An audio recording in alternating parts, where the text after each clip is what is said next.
What if what we call public opinion was just a manufactured narrative that makes it easier to convince people that if their views are different, then there's something wrong with that, or there's something wrong with them? Spending is a tax. As soon as the government spends money, eventually it's a tax. Sometimes we put a direct tax on the people, sometimes we borrow the money, and sometimes we print the money. Freedom and the dignity of the individual have been more available and assured here than in any other place on earth.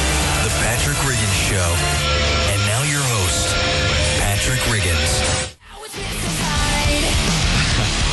Welcome to another week of Freedom and Liberty, another week of the fight for your rights as an American citizen.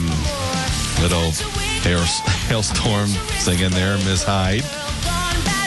More importantly, this is another week in defense of your natural human rights. Rights you have merely because you're human. You don't have to be an American to be deserving of these rights, just human. That's something that sometimes gets forgotten in our quest for freedom and liberty in this country. And, by the way, you're listening to the Patrick Riggins Show here on the Libertarian Lighthouse Radio Network and News Talk 98.7 WOKI. And listening to that opening song, by the way, again, it's Ms. Hyde by Hailstorm. But listening to that song reminded me of a news story I ran across this week. And a lot of you have probably seen this. I got some email about it.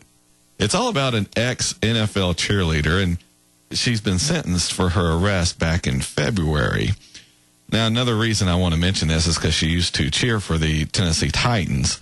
And for those of you who don't know or new listeners to this show, it originates in that same state, Tennessee. So, also so you know what to expect, this story ran on TMZ.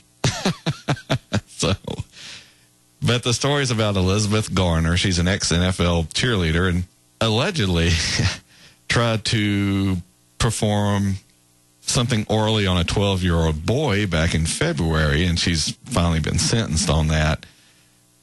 She cheered for the Titans until 2009, and she was arrested in Tennessee back in March for allegedly following the 12-year-old to a bathroom during a party in February hosted by the boy's mother. Garner allegedly then grabbed the boy in a private area and attempted to remove his shorts in order to perform this act on him. According to police, the boy said Garner asked if he had ever been with a woman. Garner later told police she thought the boy was someone else, apparently a grown man. Yeah, I guess she gets those two confused all the time. Garner was subsequently charged with aggravated sexual battery and solicitation of a minor for rape of a child, but the charges were reduced to a single felony charge of reckless endangerment. Garner pled no contest back in October and was sentenced to 18 months probation, during which she must stay away from the boy and his family.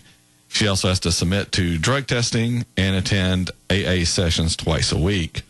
And it says if Garner keeps her nose clean, the DA stated, her case will be expunged. Every time I read one of these stories, I can't help but think what all the guys out there are thinking right now. Where were these women when I was 12?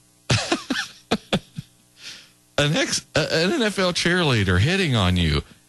Good grief. That's straight out of the Teenage Handbook of Dreams, isn't it? Either that or some awesome chick in a movie. I hate to say it, but way to go, buddy. Yeah, exactly. This guy is never going to be looking for a date.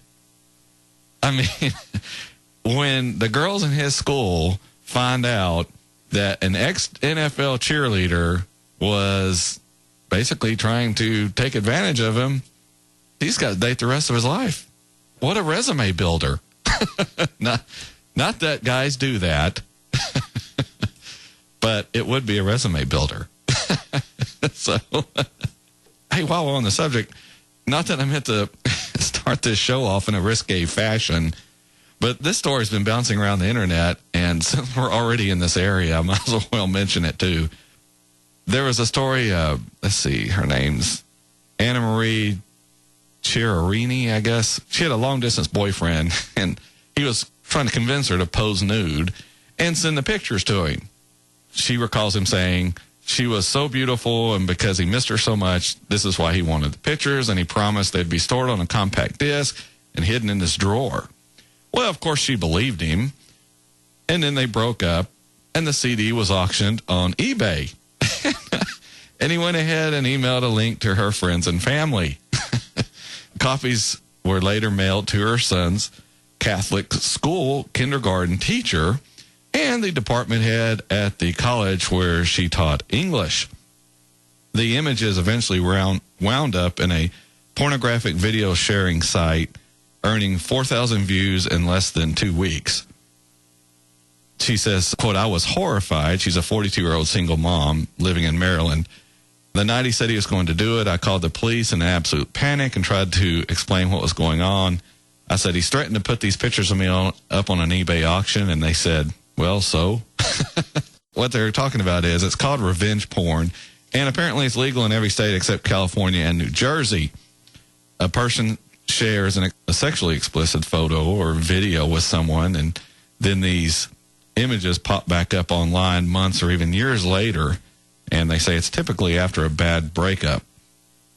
What they're talking about now in an increasingly number of states, including Maryland, Wisconsin, New York, they're considering whether to make it illegal to post any of these images online without that person's permission. Now, groups like the ACLU and the Electronic Freedom Foundation, they're saying they worry such proposals run afoul of the First Amendment. And I got to tell you, I pretty much agree with that. What they said was, we generally don't think that finding more ways to put people in prison for speech is a good thing. That's an activist at the Electronic Freedom Foundation. They also said a lot of times these laws, if they aren't narrowly focused enough, they can be interpreted too broadly. Now, Marianne Franks, a law professor at the University of Miami, who is helping states draft revenge porn laws, counters that sharing a nude picture with another person implies limited consent, similar to a business transaction. And her example was, if you give your credit card to a waiter, you aren't giving him permission to buy a yacht. Well, that's a bad analogy. In that instance, you're stealing something. You're depriving someone of something of value, and in this case, their money. You see, if you're stupid enough to send explicit pictures to someone, that's a gift. And for those of you who've watched that famous Seinfeld episode, gifts can be regifted. The story goes on to say the precise scope of the problem is unclear because many victims never come forward and are frequently turned away by police. Two of the most popular revenge sites have gone dark in recent years amid hacking allegations and a class action lawsuit. But advocates estimate there are dozens of other sites that continue to post pornographic images without that person's consent. Law enforcement officials have been stumped on how to respond. Website operators aren't liable for content provided by others unless the images are child pornography. And anti-harassment and cyberstalking laws don't apply unless the ex-partner threatens the victim or attempts repeated contact. Copyright protections, too, wouldn't help because she's not the one that took the photos in this lady's example. And even if she had, victim advocates say most revenge sites routinely ignore or take down infringement complaints, knowing that the victims can't go to the expense of pursuing further legal action. The reason I mention this story, really, is to demonstrate how stupid decisions by people are leading to laws being passed that are actually restrictions on our rights as citizens. Sure, this lady's ex-boyfriend's a jerk, but do we need a law for this? I do something stupid, and the remedy is to pass a law? Of course, now the reason I mentioned the first story has nothing to do with passing laws. It's just to complain about how I never had NFL cheerleaders hitting on me when I was a teenager. Oh, as I said, that boy's not going to have any problems getting dates. They're going, hey, an NFL cheerleader hit on him, so he must be quality date material. Jay's sitting in there nodding his head in agreement. He's a guy, he knows. But there are gender issues here, too, because what if this were reversed? What if this were a celebrity male and the person was, a 12-year-old boy or a 12-year-old girl? Then we would be crying foul and not saying we're proud. Oh, he'd be under the jail. It's a double standard. You get a couple of guys on the jury, and they're going to say, no, she's not guilty. That's just how it is. Because they're putting themselves in that boy's place at 12. All right. Hey, we're already up on the first break of the show this week. We have a lot to get to, and I promise the rest of it has nothing to do with this. Actually, I may just lose listeners saying that. So we'll get started after the break here on the Patrick Riggins Show and the Libertarian Lighthouse Radio Network.